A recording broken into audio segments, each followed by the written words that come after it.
สุขทางกายเด้อกายเฮาแข็งแรงกายบ่เจ็บบ่ไข้มีเครื่องอำนวยความสะดวกไปมาสะดวกสบายเครื่องใช้ไม้ซอยสะดวกสบายพอสมควรอันนี้เรียกว่าสุขทางกายอันสุขที่สองว่าเจตสิกสุขแปลว่าสุขทางใจใจบ่ทุกข์ใจบ่โศกใจบ่อุกบ่อังบ่เสียอกเสียใจใจบ่โกรธบ่ห้ายอันนี้ว่าใจสงบใจเยือกเย็นนะอันนี้ว่าสุขทางใจนี่ความสุขสองอย่างนี้บ่ต้องถามยากเห็นบ่ต้องเถื่อยังทานให้พ่อโมยาวเลยให้มีความสุขกายสบายใจพ่อเมื่อเท่านั้นในโลกนี้สิมีเงินมีคำมีเขามีของหลายปานใดก็เอามาสนองทางกายจิตใจบ่เป็นทุกข์เป็นโศกจิตใจบ่ยึดมั่นถือมั่นบ่มีความลำบากลำคาญบ่มีความคัดเครื่องแข็งเครื่องใจสงบเยือกเย็นอันนั้นก็สุขใจเท่านั้นแหละคนเฮาน่ะบ่มีหยังหรอกจังซั่นจื่อง่ายๆแต่ว่าความสุขของคฤหัสถ์นี่พระพุทธเจ้าสอนไว้นะนี่เด้อมันคันมี4อย่างนี่มีความสุขสมบูรณ์เนาะการคงเฮือนเฮานะมีหยังแน่1สุขเกิดจากการมีทรัพย์คันมีทรัพย์ใช้จ่ายบ่ว่าสิซื้ออยู่ซื้อกินเงินคำเข้าของเงินคำกำแก้วเข้าของเครื่องบริโภคยวดยานพาหนะเครื่องบริการรับใช้ในชีวิตประจำวันมีพ่อใช้หรือว่าเหลือกินเหลือใช้มันก็มีความสุขมันบ่กังวลนะคำมันมีนะคำมันบ่มีมันขาดมันเคินยุ่งเด้แม่นบ่ข้าวสิกินก็หมดเงินสิใช้ก็บ่มีโว้ยยุ่งเลยแม่นบ่เจ็บไข้ป่วยเป็นมาเฮ้ลำบากบัดนี้เวลามีปัญหามันบ่มีเงินมีคำบ่มีข้าวมีของมันขาดมันเขินเลยซะนี่คันมีทรัพย์พ่อกินพ่อใส่หรือเหลือกินเหลือใส่อันนี้ก็เป็นเครื่องอำนวยความสนุกความสะดวกสบายความสุขให้แก่การครองคฤหัสถ์ยาวเฮือนเฮานี่สุขเกิดจากการมีทรัพย์อันนั้นก็มีความสุข2สุขเกิดจากการจ่ายทรัพย์ใช้สอยไม่ออกในแห้งมีความสุขคันเพิ่นมีเงินในกระเป๋าคันได้ช้อปปิ้งแล้วโอ้ยบ่ได้ออกง่ายๆแม่นบ่ลืมหดเงินสิเบิดเข้าห้านเข้ายังอาตมาอันนี้แหละคันไปทั่วนำอาตมารำคาญอันเดียวนี่แหละบ่เข้าแต่ห้องน้ำเซเว่นได้บ่นี่เพิ่นนะบ่แม่นเข้าแต่ห้องน้ำในปตทนะเพิ่นเข้าเซเว่นจนได้เป็นน้ำเอากันทั้งเถื่อนะบ่ออกง่ายแล้วแต่ว่าไปนั่งถ่ายรถเมล์โอ้ยเพิ่นบ่นานมาเถิดดิอันน่ะ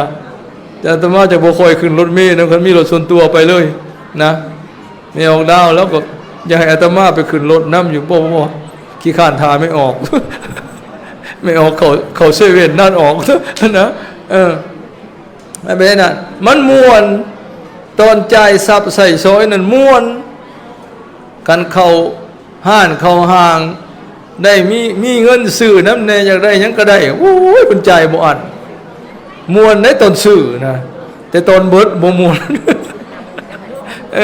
อันนั้นแหละคนว่าความสุขเกิดจากการจ่ายทรัพย์ใช้สอยแต่จ่ายในทางที่เป็นประโยชน์ได้หลักการจ่ายทรัพย์พระพุทธเจ้าสอนไว้เนี่ยมันมีอยู่ 4-5 อย่างเนาะเพิ่นสอนไว้เด้ออันนี้ต้องขอผ่านๆไว้เนี่ย1เลี้ยงตนเองมารดาบิดาบุตรภรรยาให้เป็นสุขตัวนี้นะจ่ายเลี้ยงตนเองบุตรภรรยาหรือว่าบิดามารดาในครอบครัวเฮาว่าซะให้เป็นสุข2บำรุงมิตรสหายคนใช้กรรมกรที่เขาอาศัยอยู่ในห่วงการห่วงงานหรือเหตุงานให้เฮาก็ต้องบำรุงเลี้ยงให้เงินเงินเดือนให้เขาได้อยู่ได้กินมีความสุข 3ใช้ป้องกันภัยเวลามีภัยพิบัติเวลาเกิดอุบัติเหตุเจ็บไข้ป่วยเป็นก็สิได้เงินส่วนนี้เอาไปใช้ทรัพย์สมบัติส่วนนี้เอาไปป้องกันภัยอันตรายเหล่านั้น4ทำภริกรรมหาตัวนี้ยาวภริหาหมายความว่า1สงเคราะห์ญาติภริญาติพี่น้องเฮาช่วยเหลือกันบ่ยามเจ็บยามไข้ยามขาดเขินลำบากจะให้ด้วยการให้ล่าหรือให้กู้ให้ยืมก็แล้วแต่สงเคราะห์ญาติพี่น้อง2ต้อนรับแขกนั่นอิติธิภรีต้อนรับแขกนี่อันนี้ก็จำเป็นเด้แขกไปไทยมาก็ได้ต้อนได้รับข้าวปลาอาหารนี่น้ำเครื่องกินของต้อนของฝากต่างๆเหล่านี้เป็นต้น เฮาก็ต้องได้ใช้จ่ายนี่เพิ่นให้แบ่งละเอียดให้พระเจ้าแบ่งละเอียดอันนี้เนี่ย3ปุพพเปตาภรีทำบุญอุทิศให้ผู้ตายญาติพี่น้องผู้ล่วงลับไปแล้วนี่เฮาก็ได้เฮ็ดอยู่เป็นบ่ได้เฮ็ดตลอดนี่ยามปูนปีใหม่ยังขี้ร้ายก็ปีใหม่เทื่อนึงบ่อุทิศให้ญาติพี่น้องหรือบิดามารดาผู้ล่วงลับนี่อันนี้ก็เป็นส่วนหนึ่งที่ต้องได้แบ่งทรัพย์ไปใช้4ราชภรีบำรุงราชการเส้นเสียภาษีให้รัฐนี่อันนี้ก็จำเป็นคันเฮาบ่เสียภาษีให้รัฐในหลวงรัฐหลวงสิเอาเงินไปใช้พัฒนาชาติบ้านเมืองรัฐสิเอาเงินใช้มาให้เป็นเงินเดือนให้แก่ข้าราชการต้องได้เสียอีกเงินเอามาสร้างสาพัฒนาหรือบริหารบ้านเมืองก็เป็นเงินภาษีประชาชนนี่แหละจะสิเป็นบ้านเป็นเมืองไหนคันไผบ่ให้เลยข้างหลวงบ่มีเงินแล้วเลยบริหารบ้านเมืองเป็นไปบ่ได้เงินเดือนข้าราชการทหารตำรวจก็สิบ่มีอันอยู่อันกินผู้ทำงานราชการนี่พัฒนาบ้านเมืองสังคมสาธารณประโยชน์ก็ต้องอาศัยเงินภาษีประชาชนต้องได้เสียนี่เพิ่นบ่งไว้เลยนี่เนาะและขอต่อไปเทวตาภรีทำบุญให้บูชาเทวดาบูชาเทวดานี่สิ่งศักดิ์สิทธิ์เนี่ยเฮายังนับถืออยู่เพิ่นยังพระพุทธเจ้าบ่ได้ให้ตัดออกได้ข้อนี้มีได้เพราะคนยังนับถืออยู่ยังบูชาสิ่งศักดิ์สิทธิ์อื่นๆอยู่บ่แม่นแต่ในศาสนาโดยเฉพาะนอกศาสนาหั่นแหละบางคนก็บูชาหอพระภูมิมหิสักรักบ้านรักเมืองแม้แต่บูชาพญาครุฑพญานาคก็ต้องได้ใช้ทรัพย์คือกันนะบ่หลายก็น้อยนะเครื่องบูชาต้องได้ซื้อเด้อันนี้สิบูชาแม่ธรณีสิเฮ็ดกระทงเฮ็ดอีหยังเอาของหวานมันก็ได้ซื้ออันนั้นเพิ่นก็ส่วนหนึ่งอันนี้ก็เอาไว้บูชาเทวดาเพิ่นบ่ได้ตัดออกเพราะว่ามันสังคมมนุษย์ที่เขายังนับถืออยู่มันยังใช้อยู่ซะเพิ่นก็ให้เอาฮับไว้ในส่วนนี้เพิ่นไล่เสียละเอียดอันนี้นี่นะข้อ5บัดนี้หลักใหญ่น่ะอุปถัมภ์บำรุงสมณพราหมณ์ผู้ประพฤติปฏิบัติดีปฏิบัติชอบก็หมายถึงบำรุงพระสงฆ์สามเณรแม่ขาวแม่ชีบำรุงศาสนาส่วนนี้เพิ่นก็ให้มีไว้เห็นบ่อันนี้คือการใช้ทรัพย์ที่ดีใช้ทรัพย์ที่เป็นประโยชน์นะว่ามีความสุขในการจ่ายทรัพย์และจ่ายทรัพย์นั่นให้เป็นประโยชน์บ่แม่นเอาไปสุขพอเอาไปซื้อเหล้าซื้อเบียร์กินสุขพอเอาไปเฮ็ดในทางที่บ่ดีบ่งามผิดศีลผิดธรรมอันนั้นเพิ่นบ่จัดอยู่ในนี้เนาะบ่เป็นความสุขนะบ่มีโทษนะนี่สุขเกิดจากการจ่ายทรัพย์ใช้สอย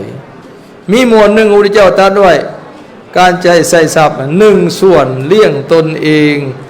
นะบุตรภรรยาทาสใช้กรรมกรให้เป็นสุข1ส่วนได้ไม่ออกพระคักเด้อสิแบ่งได้ก็อย่า2ส่วนเอาไปลงทุนเฮ็ดธุรกิจคู่มือแม้แต่เฮ็ดหน้าก็ได้ลงทุนหลายแน่2ส่วน1ส่วนอย่าลืมส่วนสุดท้ายส่วนหลายอย่าลืมเก็บไว้ป้องกันภัย อาตมาไปเทศเฮือนหนึ่งเจ้าของเฮือนห้องโกกเลยได้ที่2 ส่วนนี่เราว่าขน่อยส่วนที่1กับส่วนที่2เราเงินเก็บบ่มีเลยเราหาได้กินหมดหาใหม่เราตายมันผิดเดี๋ยวนี้เราขอเอาปุ่มก็บิ๊กมาขอจดไม่ยังอะย่าขึ้นดูเรานะขน่อยพิษแล้วขอสุดท้ายนี่พิษแล้วเราได้อยู่หาเงินมาหากบ่มีเงินเก็บเราบัดนี้มีเก็บเป็นไข่มามีปัญหามีแต่ยืมเราแน่เห็นบ่พระพุทธเจ้าสอนคักเลย1 ส่วนเอาบริโภคโดยตนเองครอบครัวเลี้ยงครอบครัวฮอดคนใส่กรรมกร2 ส่วนเอาไปลงทุน1 ส่วนเก็บไว้ป้องกันภัยตัวนี้ต้องให้มีน้อยหลายก็ให้ได้เก็บสะสมไว้ถ้ามันหลายอีกเหลือก็เอาไปเป็นทุนถือเพิ่มเขาเสียทุนพอเอาเงินเก็บเขาเหลือว่าป้องกันภัยสมมาพาควรจะไปเพิ่มเสียทุนพอลงทุนมันก็สิหลายขึ้นธุรกิจใหญ่ขึ้นก็ต้องได้ใส่ทุนหลายขึ้นนั่นมันถือแต่ไหนพระเจ้าสอนไว้นี่การใส่ทรัพย์โอ้บ่ง่ายเด้อบักขยายความออกนะจากพริกรรม5จากหลักการใส่พวกกษัตริย์ให้เกิดประโยชน์5อย่างรวมแล้วนี่เป็น10อย่างพุ่นพระพุทธเจ้าสอนละเอียดนี่นี่แต่มาไปอ่านป๊าดโตบ่แม่นเพิ่นสอนเฮาเป็นอรหันต์บ่ได้นี่นะสอนคนคลองเฮือนกันละเอียดอลีหรอนี่นะเห็นบ่นี่ว่ามาแล้วเนาะ2สุขอันเกิดจากการจ่ายทรัพย์ใช้สอย3ว่านี่สุขอันเกิดจากการบ่มีหนี้สินนานไม่ออกเห็นบ่ความเป็นหนี้บ่อินะทานังทุกขังโลเกความเป็นหนี้เป็นทุกข์ในโลกเราไว้เด้อบ่บาลีบ่จื้อก็อย่าเป็นทุกข์ได้ไม่ออกเป็นหนี้นะจังซั่นบ่จำเป็นอย่าเป็นแท้ๆนะเนี่ยท่านเนี่ยครูเฮาเนี่ยท่านก็เตือนนึกกันได้สุไปหาเป็นหนี้หลายเด้อเฮ็ดวัดเฮ็ดว่านะสอนแต่ว่าเขาจะเป็นหนี้บ่เจ้าของก็เป็นหนี้ท่วมหัวอย่าครูโยมันสอนเขาบ่ขึ้นเด้ก็อาตมายังเป็นหนี้สร้างศาลาอยู่ไม่ออกเพราะว่าโยอาตมาเนี่ยบ่เป็นได้อาตมาก็เฮ็ดคือการเฮ็ดวัดอาตมาบ่เป็นเบิดได้เซาบ่เบิดบ่มีเลยก็อย่านะมีก็เฮ็ดบ่มีก็อย่าบ่ให้เป็นหนี้อยู่ว่าใหญ่อาตมาบ่มีหนี้บ่ให้เป็นอยู่วัดใดอาตมาก็บ่ให้เป็นนะบ่ยืมนอกจากว่าคันยืมในกรณีที่บ่อยู่สร้างเขาอยากได้ซีเมนต์จากโตนและติดห่านเขาไว้แต่เงินในวัดมีแล้วที่จะใส่หากตัวเองบ่อยู่จังยืมก่อนยืมวัตถุเขานะสั่งเขาเอามาให้แต่ว่าเงินสิจะใช้นั้นมีอยู่แล้วกลับมาจังสิเอาเงินให้ใช้ให้เขาแต่บ่แม่นว่าเป็นหนี้ห้านนั่นเป็นหนี้ห้านนี่เท่านั้นล้านเท่านี้ล้านสั่งของมายังบ่มีเงินสิให้อันนี้บ่เป็นเนาะคันเป็นต้องเป็นว่าเงินตัวเองจะต้องใช้เขาให้ได้กรณีบ่อยู่หรือสั่งของมาก่อนกลับมาก็จะไปใช้เขามีแต่มินนี่แบบนั้นแต่ว่ามันไปห้านนั่นห้านนี่ก็ยังบ่ทันได้ใช้เงินก็ยังบ่ทันได้มีบ่ไหวนี่แต่มาบ่เป็นเพราะอยากคือเห็นอันนี้แหละคือเห็นสุภาษิตพุทธเจ้าสอนนี่แหละว่าความเป็นหนี้เป็นทุกข์ในโลกย่านเขามาทวงหนี้เป็นหนี้เขาย่านหลอกเบี้ยเพิ่มขึ้นย่านเขามายึดเอาลักทรัพย์ค้ำประกันมันเป็นกังวลดิบดีมีอิทธิพลเขาฟ้องเขาคุกถึกจับถึกไหมหรือถึกประทุษร้ายบ้านเขาจนเฮาสิได้ยินข่าวฆ่ากันย้อนเจ้าหนี้ลูกหนี้เห็นบ่มาทุบมาตีมาข่มมาขู่นั่นใส่บ่ใส่จักเทื่อลังเทื่อเจ้าหนี้ฆ่าลูกหนี้แต่ลูกหนี้ฆ่าเจ้าหนี้ก็ย้อนมันบ่ใส่กันมันนั่นแหละเป็นปัญหาแต่ว่าเป็นทุกข์ในโลกมีไม่ออกผู้หนึ่งเป็นเจ้าของหานค่ำบ่ออกสื่อดอกนะกันเทเซโนสิหูดีเราดังตะกี้เราไปกู้เงินไปให้เขามายืมต่อตัวเองก็กู้มาเขาเอาลักทรัพย์มาค้ำประกันไปปล่อยกู้นะต่อมาเขาบ่ใส่เขาบ่ส่งลักทรัพย์ เขาเอามาค้ำประกันสุดท้ายเขาก็บ่ให้ฟ้องธนาคารฟ้องศาลพี่น้องมือที่สามมาว่ามูลมรดกส่วนนี้เป็นของเป็นเฮือนมูลเป็นดินมูลคอยบ่เห็นดีซุมเจ้าสัญญากันอยู่ไสก็อย่าคอยบ่ให้เฮ้ยบ่ได้ซ้ำบาดนี้เรามาเป็นหนี้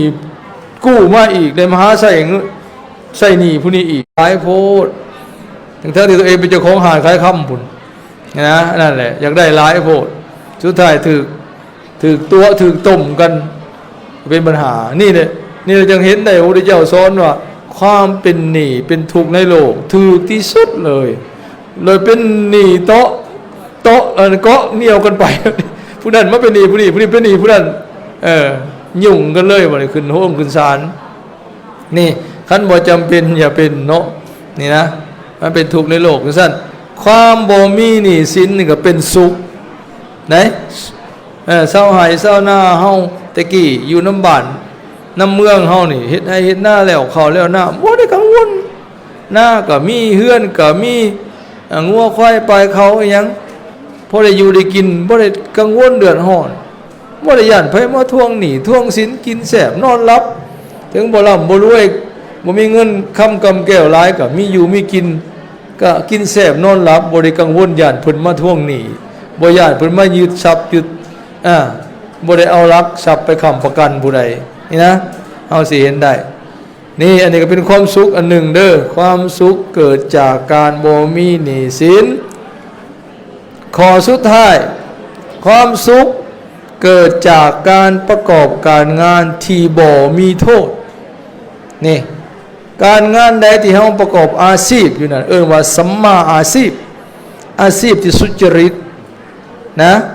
อาชีพที่ถูกศีลถูกธรรมอาชีพที่ถูกกฎหมายบ่ผิดกฎหมายอันนั้นเฮาก็สิมีความสุขคันอาชีพใดที่เฮ็ดแล้วผิดศีลผิดกฎหมายอันนั้นว่ามีโทษแล้วมีโทษแล้วจะต้องถูกจับกุมคุมขังถูกปรับไม้ใส่โทษผิดศีลนับแต่ศีล5นี่แหละเป็นพื้นฐานแท้ๆอาชีพนั่นเป็นอาชีพที่บ่ดีคันผิดศีลผิดธรรมผิดกฎหมายเพิ่นว่าอาชีพที่มีโซ่มีโทษมันมีโซ่มีโทษเด้อมีโทษเพราะทำแล้วเป็นบาปเป็นกรรมทำแล้วผิดกฎหมายบ้านเมืองเบียดเบียนตนเองเบียดเบียนผู้อื่นเช่นอาชีพบางพวกเขาสิเห็นเป็นอาหับจ้างไปหาเป็นมือปืนกันบ้านเขาเจ้าไปหาขาคนอาชีพขี่ลักอาชีพขี่ลักขี่ปุ้นหากินในความสุจริตไปหาลักหาปุ้นลักมกยกหอเพิ่นมากินมาใส่อันนั้นอาชีพเป็นโทษนะหรือว่าบ่มีหยังเป็นลักเป็นแรงไปหาเล่นการพนันจังซี่นะติดอบายมุขมันเป็นอาชีพบ่ได้แล้วมีแต่แนวเสียงานค่าของเสพติดบ่พวกนี้ค่าผิดกฎหมายอันนั้นเป็นอาชีพที่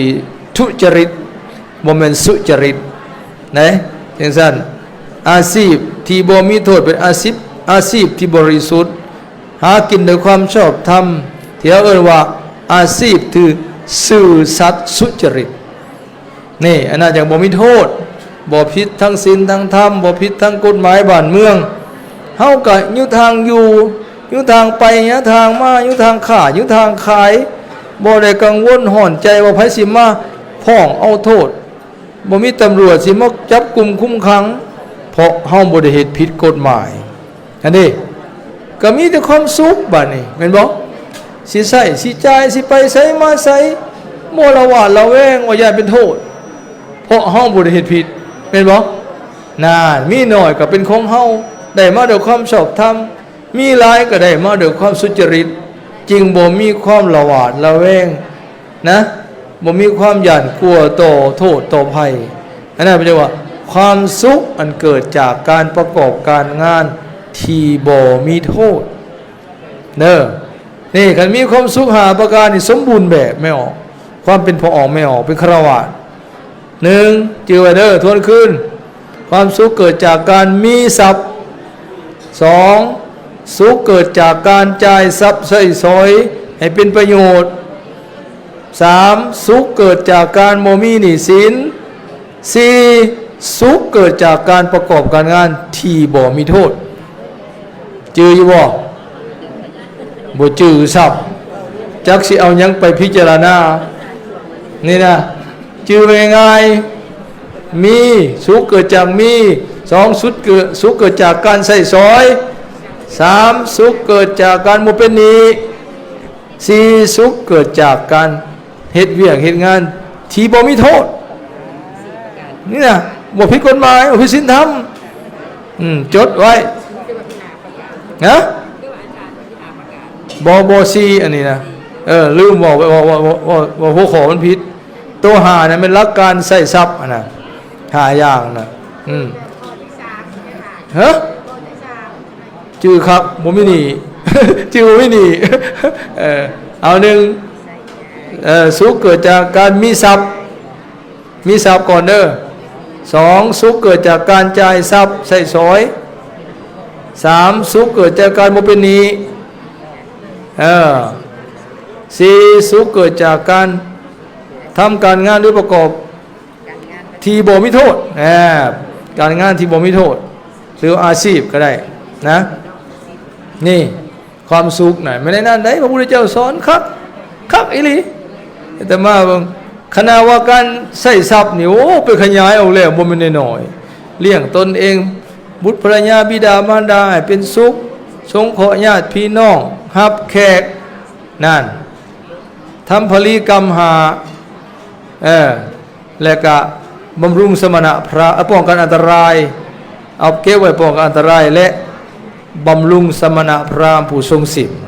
อันนั้นเฉพาะใช้ทรัพย์ก็ไม่น้อยเห็นบ่คันเป็นหัวข้อใหญ่ในการใช้ทรัพย์5อย่าง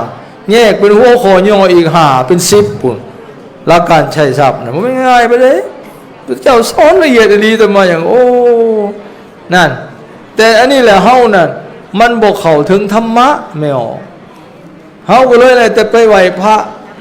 ไปไหว้โวนไปนบเอาไประนึกเอาแต่บุญแต่ว่าหลักธรรมเอาไปปฏิบัติเนี่ยเฮายังเข้าบ่ถึงธรรมผู้ครองเรือนพระเจ้าสอนไว้บ่ใดหน้าที่ผัวหน้าที่เมียหน้าที่พ่อหน้าที่แม่ปฏิบัติต่อกันมีหมดลูกปฏิบัติต่อพ่อต่อแม่ลูกศิษย์กับอาจารย์ปฏิบัติต่อกันในใดมิตรสหายปฏิบัติต่อกันในใดผู้นำปฏิบัติต่อประชาชนพลเมืองปฏิบัติต่อผู้นำในใดนะญาติโยมปฏิบัติต่อพระสงฆ์สามเณรผู้ทรงศีลในใดผู้ทรงศีลปฏิบัติต่อญาติโยมในใดมีเป็นครูไป6คู่ว่าทิศ6มีหมดคักอาตมาไปโอ้ยอันนี้เฮาบ่ได้เอามาสอนกันนะตัวอย่างว่าอาสิยกตัวอย่างน้อยนึงว่าหน้าที่ผัวกับเมียปฏิบัติต่อกันนี่ฟังบ่เด้อไม่ออกผู้เจ้ามีผัวมีเมียน่ะฟังเบิ่งยาคูบตัดปัญหาไปอันนี้บ่ยาคูบบ่มีเมียเนาะ เด้อ1ว่าผัวปฏิบัติผัวปฏิบัติต่อเมียก่อน1ยกย่องนับถือว่าเป็นเมียขี้ร้ายงามก็อย่าเมียเฮาย่องเอา2บ่ดูหมิ่นดูแค้นเมียสิฐานะต่ำกว่าตัวเองนั้นใดก็ตามนะขี้ร้ายงามก็อย่าบ่ดูหมิ่นดูแค้น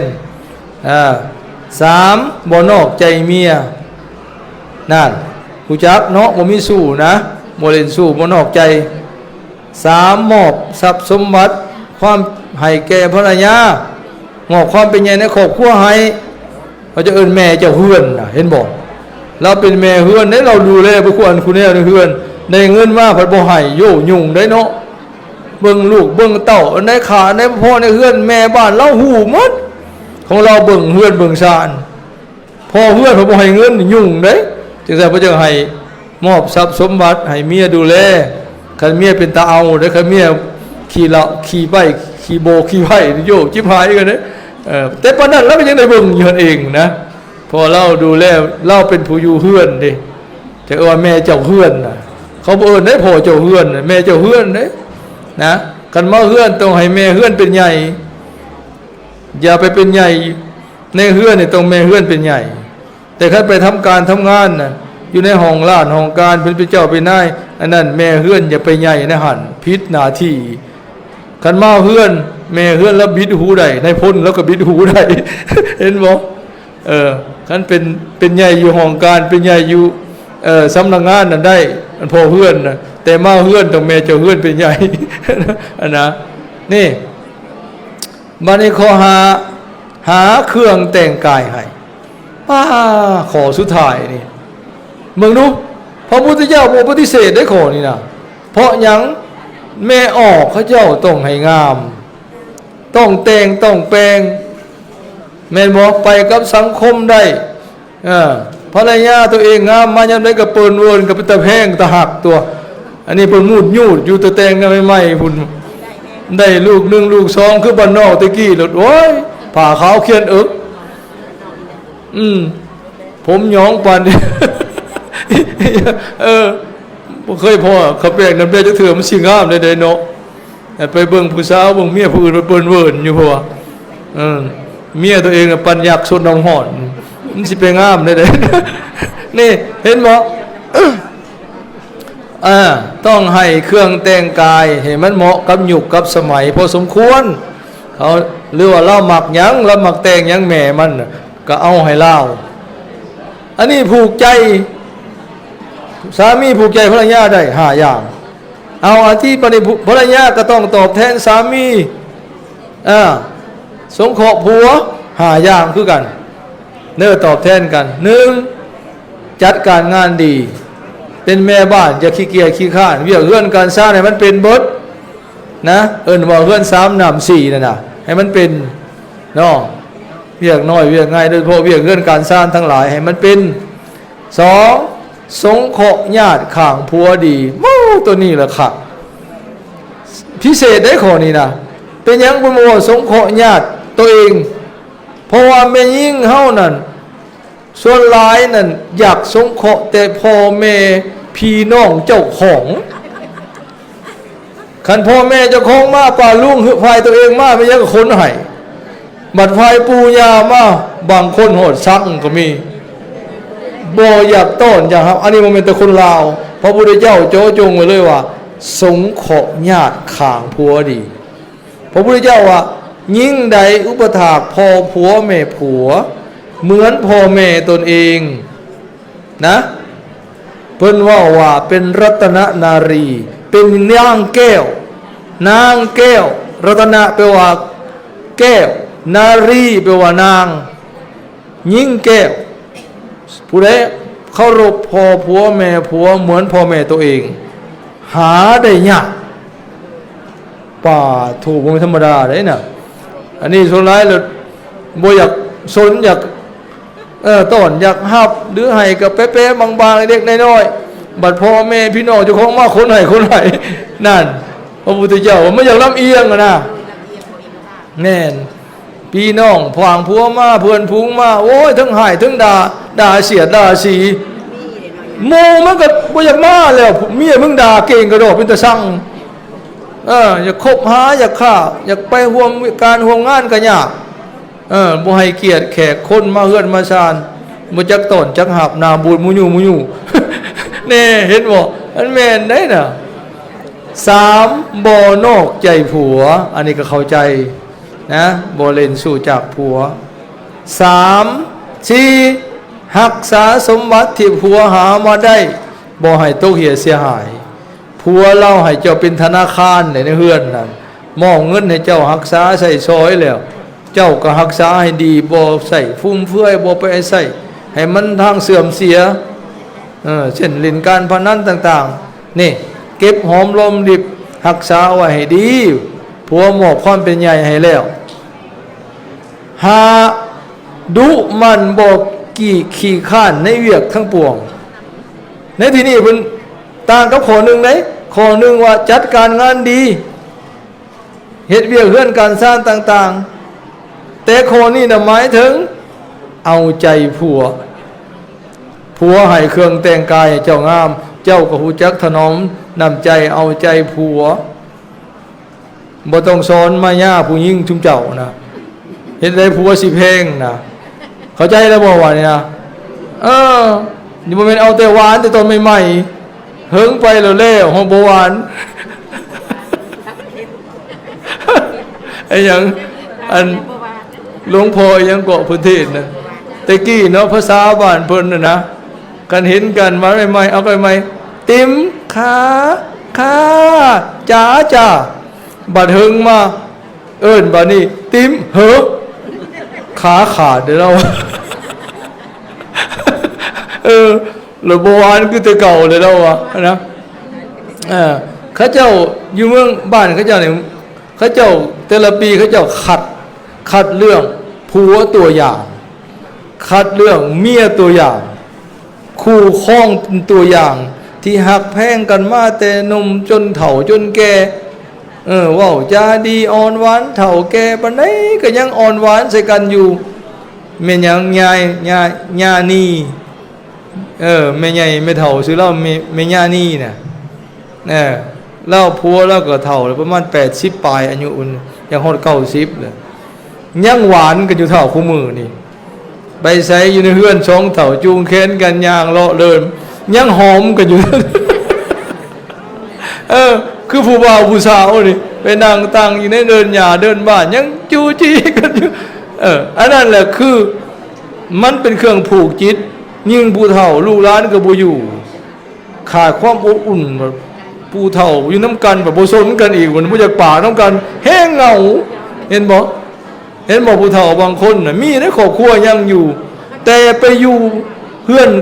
ผักคนชราเป็นหยังบ่ถามเขาสัมภาษณ์เป็นหยังบ่อยู่เฮือนบ่มีลูกหลานอยู่นำเฒ่าอยู่เฮือนก็บ่สนบัดนี้อยู่ไผอยู่มันเหงาเดี๋ยวไปหาหมู่อยู่บ้านผักคนชราไว้มีหมู่ล้ม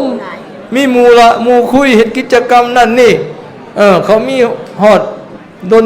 ตรีให้เล่นแล้วเธอก็พากันฟ้อนกันยังล้มวงโยนยกผู้เฒ่ากะเพิดเพลินไปอยู่เฮือน2เฒ่าห้องบ่ปากน้ำกัน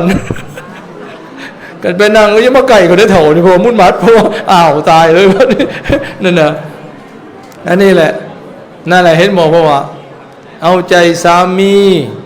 ดูว่าจะบอกดุมันขยันในเวียกทั้งปวงเวียกทั้งปวงบ่แม่นแต่เวียกเฮือนหมายถึงรวมถึงเอาใจสามีด้วยนั่นพอมันกงกันกับสามีให้เครื่องแต่งกายภรรยาก็ต้องรู้จักเอาอกเอาใจไอ้เบนั้นอันนี้อันตรายกมาเป็นจังยกอันนี้มายกให้เห็นว่าบางส่วนคำสอนของพระพุทธเจ้านั้นเพิ่นสอนไว้แม้แต่หน้าที่ผัวกับเมียปฏิบัติต่อกันอาตมาเอามาทบมาคิดไหลเบิ่งคักๆมันละพอดีปั๊บโลกเพิ่นเทศไว้นะถ้าเอาไปปฏิบัตินี่ได้ผลดี 100% ตัดก็บ่ได้เพิ่นสอนน่ะเพิ่มก็บ่ได้พอดีโลดได้ไม่ออกจังซั่นเทื่อหน้าเท่านั้นจื้อเอาเลยเด้อมีไผอัดเทปได้ก็อัดเอาในโทรศัพท์น่ะอัดเอาไปฟังคืนเอาไปกวดเบิ่งเฮาเป็นเมียนี่เฮ็ดถูกบ่คู่ขอได้บ่นี่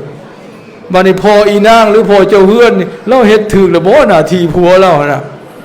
เอาไปกวดเบิ่งและไปปฏิบัติตามนี่มีความสุขแน่นอนในครอบครัวเจริญแน่นอนไปปรับปรุงกันโอ้ยเจ้าผิดข้อนี้โอ้ยข่อยยังอ่อนข้อนี้เฮ็ดบ่ได้แล้วข้อนี้นี่ปรับปรุงตัวเองเอาธรรมะน่ะไปเป็นเครื่องเป็นเหมือนแผนที่เป็นเหมือนแหวนแยงมากวดเบิ่งตัวเองพระพุทธเจ้าสอนในนั้นบ่แม่นสอนให้ไปไหว้วอนเอาได้ให้เอาธรรมะคำสอนเพิ่นไปปฏิบัติในชีวิตประจำวันจังซั่นเฮายังสิไปนึกไปไหว้ไปวอนไปบวงสรวงเอาอยู่นำอันนี้ถ้าเจรีย์ต้นศรีมหาโพธิ์พญาครุฑพญานาคอันนั้นบ่แม่นคำสอนพระพุทธเจ้าพระพุทธเจ้าบ่ได้สอนให้คนไหว้วอนเพิ่นสอนให้เอาธรรมะไปปฏิบัติเบิ่งดูคันเพิ่นว่าคนความปรารถนาของคนจะบ่สำเร็จด้วยการไหว้วอนเพราะหยังถ้าว่าความสำเร็จของคนสำเร็จด้วยการบ่ไหว้วอนในโลกนี้จะบ่มีผู้ใดถูกเลยเป็นหยัง เพราะผู้ใดก็ไหววอนเป็นคันบ่เฮ็ดบ่ได้แน่นอนมีแต่ไหววอนนั่งซื่อๆอยากได้เงินบ่ขาบ่ขายอยากได้ข้าวกินข้าวเป็นเช้าให้ใส่หน้าบ่ไปเฮ็ดให้เฮ็ดนาอยากให้ข้าวเต็มเหล้าจ้าบ่มีทางสิได้แม่นบ่บ่ต้องโอ้ไกลนะเอาพอข้าวนี่มากินข้าวมานั่งนบบ่รู้หานบพระข้าวนั่นเอาต่อไปนี้สาธุคุณพระพุทธพระธรรมพระสงฆ์คุณบุญกุศลผู้ขาต่อไปนี้ขอให้เข่ามาเข้าปากผู้ขาขอให้ผู้ขาอิ่มขอให้ผู้ขามีเหือมีแห้งหากโบจกเอาเข่าคุยอาหารปนใส่ปากนกเบิดมือหิวตายแม่นบ่มันต้องเริ่มแต่ไปเอาเข่ามาพุ่นเอามาหุงเอามาหนึ่งพุ่นมาเข่าคันเฮ็ดเองก็ได้เนาะหนึ่งเข่าช่วยเข่าจนเอามาเลยบอนเข้าปากอีหลีพุ่นนั่นแหละกรรมการกระทำที่ถูกต้องทุกขั้นตอนนับตั้งแต่ไปหามานับแต่เอามาเฮ็ดเอามาหนึ่งเอามาแกงให้มันสำเร็จจนฮอดเอาโมมเข้าปากกืนยำกืนลงท้องอันนั้นกรรมสำเร็จแล้วขันเอาเข้าปากพอยังโมยำก็บ่สำเร็จอีกเลยไปค่ายออกซะแล้วเนี่ยเห็นบ่แสดงว่าทำกรรมบ่ถือแล้วนะยังบ่กืนอยู่เห็นบ่ยังบ่กินบ่กืนแต่การกินสำเร็จก็คืออิ่มบ่ต้องบอกดอกบ่ต้องปรารถนาสาธุผู้ขากิน2 คำให้อิ่มเด้อบ่กินไปเรื่อยๆบัดมันอิ่มมันหูเองเฮาบ่ได้เคยนับคำเข้าแม่นบ่นั่นแต่ว่าทำกรรมอันนั้นถูกต้องแล้วมันสำเร็จเองเห็นบ่นั่นกรรมดีเด้ออันน่ะนั่นแหละทำกรรมดีคันเป็นหลักเขากรรมชั่วอะไรบาดนี่ได้มาทางบ่ชอบเป็นโทษเป็นภัยกินแนวพิษพยาธิผู้เจ้าว่าเป็นโรคกระเพาะอย่าไปหากินเผ็ดกินนั่นกินมันกินของดองทำกรรมบ่ถือมันเป็นโทษอย่าไปกินอยู่ก็แสบก็ห่อขึ้นว่านี่ง่ายๆเลยอันนี้ก็ได้ตั้งแต่ที่หูอยู่มันมีโทษมันเป็นพิษเป็นภัยแต่ยังไปกินอยู่นี่แสดงว่าเจ้าทำกรรมบ่ถือเลยนะอันนี้ก็เป็นกรรมคือกันหูอยู่มันผิดไปยังไปกินอยู่นี่ยกตัวอย่างหน่อยๆเนาะย่อไปฆ่าสัตว์ฆ่าคนลักทรัพย์โว้ยในแห่งพิษใหญ่ในแห่งกรรมใหญ่อันนั้นนะให้เป็นบาปใหญ่มันซะนั่นจะว่ากรรมดีกรรมชั่วอยู่ที่ตัวเฮาทำบ่แม่นคนอื่นผู้อื่นมาเฮ็ดให้แล้วก็บ่แม่นสำเร็จได้โดยความปรารถนาเอาซื่อๆโดยบ่ลงมือเฮ็ด